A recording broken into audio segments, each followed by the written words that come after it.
what I want you guys to do first, and this is going to be interactive, I want you to jump into the chat section and give me some answers. So get your keyboards ready, get your phones ready if you're on a mobile. And at the top of your notes, I want you to write the word victim. Write the word victim, right? So you've got the word victim, and then I want you to draw a line down the middle of your paper.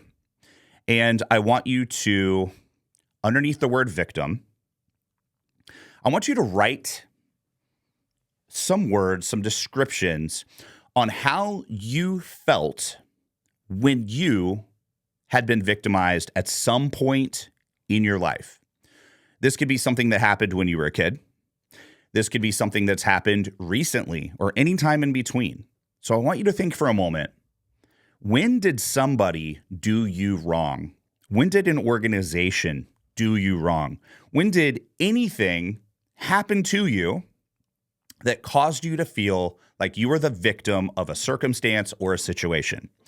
And I want you to type in one of those words that comes to mind first. Jump into the chat section, because it's so important that we understand the emotions that tend to accompany the victim mindset. So let's jump in there. Eric, great one. Eric says vulnerable. And as I read these out, I want you guys feel free to start writing some of these words under the word victim in your own notes that other people are sharing. Emmy Beth says isolated. Vince Fannin says powerless. Jolene also reiterated the word powerless. Let's see here. Heather B, she says betrayed. Manny, good. Man, this is a good one. Sinking. Just that sinking feeling. You get that pit in your stomach. You know that this is not right. Let's do a couple more. Brian also says powerless. Vanessa says empty. Michael Sartwell, unworthy. By a show of hands physically, how many of you in your past have felt unworthy at some point in your life, or in other words, not good enough? That's something that I struggled with for many, many, many years. Shay says hopeless. Yeah, absolutely. Coach Sydney, I love it. She says angry. How many of you have felt anger in a situation where you've been the victim? Jolene says hurt. We'll do a couple more. Matt Griffey says small. Amanda Beth says exploited. Yeah. Eric says embarrassed. All right, and we'll do one more. Nicole says mad/angry. Emmy says weak with no confidence. Okay. So I want to share a little story with you, kind of an example, if you will. Let's say that you're driving to your school and you leave at a certain time, kind of the same time that you always do. You go the same route to get to your school. I want you to start thinking about this in your mind right now. You're getting in your vehicle, you turn it on, you exit your driveway, you always turn the same direction. Now you're on the road. Some of you get on the interstate, some of you don't.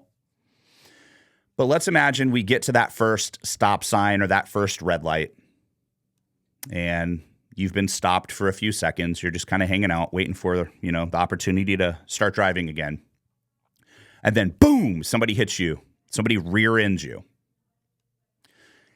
Is that accident, I'm going to ask you two questions here. All right, follow me on this. Was that accident your fault? Yes or no? Type it in the chat section. You were at the red light, you're at the stop sign, you're completely stopped, you've been there for about 30 seconds, and then boom, somebody hits you. Is that your fault? Yes or no? Type it in the chat.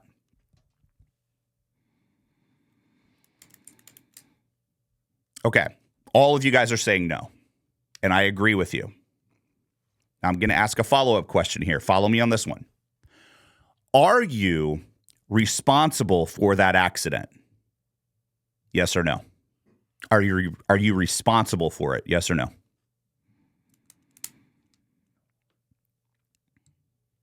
Now I'm starting to see mixed answers. I'm seeing yeses and I'm seeing nos. I would love for somebody, if you guys look down at the bottom of your screen, there's like a little heart symbol that says the word react. If you click on that, it allows you to raise your Zoom hand. I would love for somebody to raise their Zoom hand and let me know how you would be or would not be responsible for that. And this is going to tie. This is a metaphor for the way that we operate our life and business. All right, I'm going to go to Vince Fannin. And Vince, welcome to the call today. Hey, good morning. Good morning to you. So, Vince, talk to me here, brother. How would you not be at fault, but you would be responsible? You'd be responsible for handling the situation, handling insurance, handling, the things that happen afterwards. Um, I also think maybe responsible for always checking your rear view at a stoplight. Maybe you could see it coming and maybe you could try to move. Okay. So you're talking about some logistics. I'm going to look ahead of time. I'm going to handle things with insurance and all that. Let's go 30,000 feet out. Now we're looking down, like real big worldview on this. Why would you be responsible for that accident happening to you?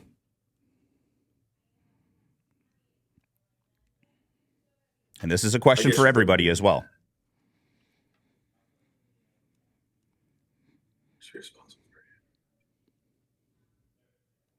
I guess you wouldn't be. I'm going to challenge that. Who else wants to jump in? Stay on the line. Stay on the line. Stay unmuted. I'm going to add Coach Sydney Faith. Welcome. It's going to ask you to go ahead and unmute. All right, Coach Sydney Faith, question for you. I agree with everybody that it's not your fault that the person hit you. However, how were you responsible that that accident happened? Because I was part of it. It still happened. It happened, quote unquote, to me, but I was still part of the situation. Quick yes or no questions for both of you. Did you get in your vehicle that day? Yes or no? Yes. Yeah. Did you get into the vehicle at the time you got into the vehicle? Yes. Did you drive it down the path that you drove it? Yes. Were you at that red light or that stop sign? Yes. Absolutely. Could you theoretically have changed any of those things at any point? Yeah. Yes. Which would have prevented that from happening to you, right? Mm-hmm. So this is where we go into an interesting conversation for everyone right now. We agree that it's not our fault that the person rear-ended us, but we also have to agree, and I invite all of you to consider this, that you are responsible for everything that happens to you. Now, if we have the victim mindset is when we remove responsibility out of the situation. This is when we have people say, that person did this to me. This situation happened to me. I am a victim. How many of you can relate, whether this has happened to you in your life or you see people around you that have a victim mindset? Everything seems to always happen to them. Type yes in the chat section. Have you experienced that where maybe you've even fallen into that habit of being the victim? Yes or no? Lots of yeses here. All right. Now, I'm going to keep Vince and I'm going to keep Coach Sydney Faith on the line here for a second. When you take responsibility for everything that happens to you, this could be something that a person does to you, a situation that happens. When you take responsibility for it, how can you feel during that time? So I'm going to read some words that everybody wrote when they felt like a victim: betrayed, powerless, hurt, fear, anger, resentment, sinking. If we take responsibility, what are some words? Vince, go first. What's a word that pops up in your mind? You have control. You have control. Coach Sydney Faith, what's a word that pops up in your mind? To choose joy. You can choose joy. You have control over the situation. Absolutely. I want to invite all of you right now to go ahead and jump into the chat section and give me one or two words of ways that you can feel, even in a situation that harms you, that's not ideal, that sets you back a few months. When you take responsibility, what can you feel? Shay says peace. I love it. Jolene says not helpless. Amanda Beth says control. Joey, what's up, Joey? She says lesson learned. Cindy says enlightened. Absolutely. Gwen says empowered. Emmy says feel at peace. Eric says clarity and blessed. I love it. So where I'm going with this is that I want to invite all of you to take a look at areas of your life where you have felt powerless, where you have felt like the victim. Because we know the saying is true, the way you do one thing tends to be the way that you do all things.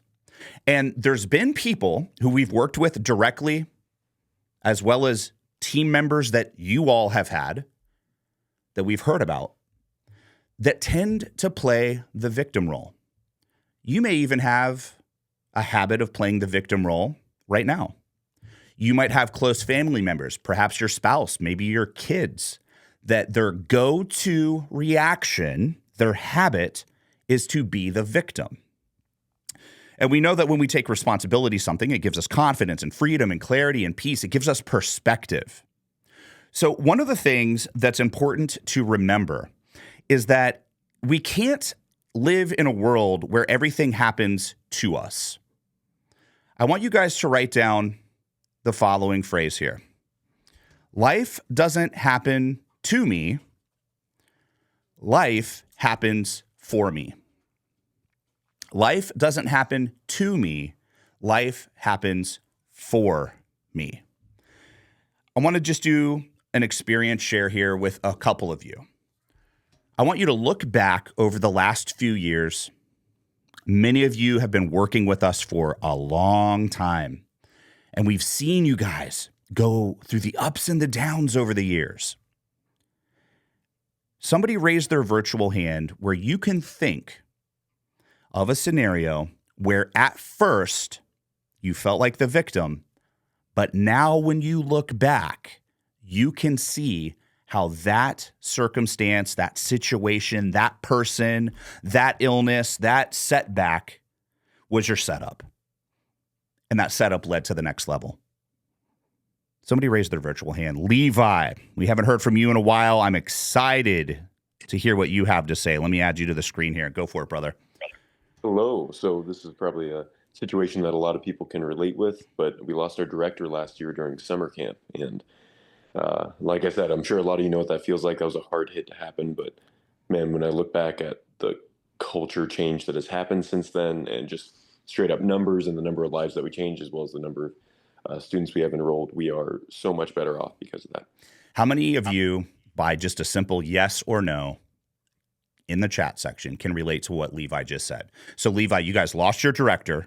How did it feel in that moment when you lost the director? How did it feel during that moment in the next couple days after? What were some of those emotions? Betrayed for sure. A little bit hopeless. We had brought her to E3 earlier that year. So, man, I was really hopeful that we were going to do some strong work together. Yeah. A little bit lost because I didn't necessarily know what to do yet next. Yeah. Those are the main ones. Now, in one sentence, how was that for you? Oh, man, it taught me how to hire better. Oh, no, one sentence, sorry. I got a few sentences. Go for it. I'll give you 3. Taught me how to hire and train better. Mm-hmm.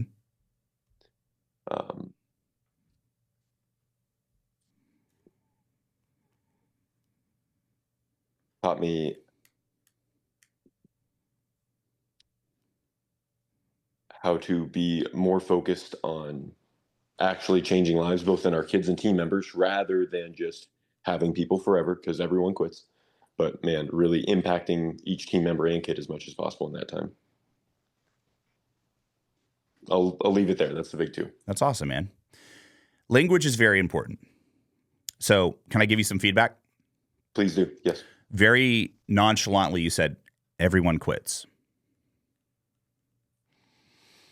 Now, in a world of possibilities, it's also possible that not everyone quits. And oftentimes, we attract what we are thinking about in our minds. Mm-hmm. So if we believe that narrative or that story that everyone quits, do you feel that that would be a victim statement or a Oh, yeah. responsibility statement? Yeah, definitely a victim statement. Yeah. You guys get that at home? You guys all you witnessed that, right? As leaders, we oftentimes will say things that come to fruition. You guys have words that are very powerful. Those powerful words turn into predictions, and you live into those predictions. That creates your reality. That creates your world. I would say, if I can invite you to consider this as a possibility, Levi, I would invite you to say that as long as I show up as a level 10 leader, people stay for a really, really long time. You know, what are some ways that you can level up? Oh man, changing the verbiage for sure. Okay. The way you speak. Yep. Mhm. When I use that analogy, I tend to say, I'm going to quit one day and it's going to be when I die. But What if everybody in your organization had that same mindset? The only way that I'm quitting is when I'm 6 feet under. that'd be pretty dang cool. You take over the world. Yeah. Give me something else. What can you do to level up? When I ask a question to Levi, I'm asking it to all of you, by the way. I know you guys can pick up on that. Think right now, what are some things that you guys can do to level up in your life? And focus on showing up as a level 10 leader, like you said. Okay. Making sure that really demonstrating my drive and desire behind it so that other people can share that same drive and desire. Exactly. Who are they looking to? This goes for everybody. Who do your team members look to determine their level of commitment?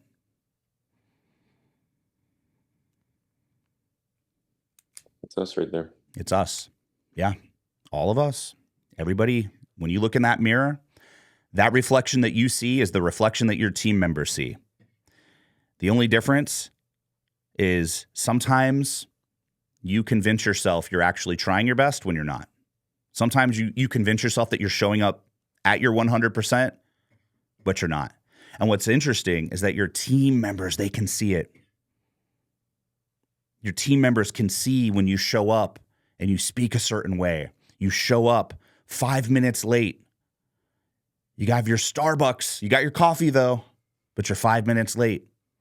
One of the most challenging things for business owners and for leaders in general is that when you create a comfortable life, nobody starts calling you out anymore. You're the boss. You're the CEO. You're the owner. You can show up out of uniform. You can show up 5 minutes late. Nobody fires you. But I invite you to consider something right now. You get fired, it's just a much longer timeline. If an employee gets written up a bunch of times or they no call, no show, the time in which they get fired or terminated or removed from the team is relatively short. It could be as quick as 5 minutes, maybe a day. You as the CEO, you as the owner of your school, you fall into a pattern when you play this victim game instead of taking full responsibility for your results, where you start to plateau. You guys ever see one of those EKG machines that you hook up to if you got to get your heart checked? Everybody can kind of like do this with their finger, right? Like, you guys know what the heartbeat looks like? What does it look like with a plateau? What does a plateau resemble? Anybody want to jump into the chat section and type it in? What's a plateau? Yeah, flatline. You're gone. You're a goner. Some of you have been plateauing for a little while.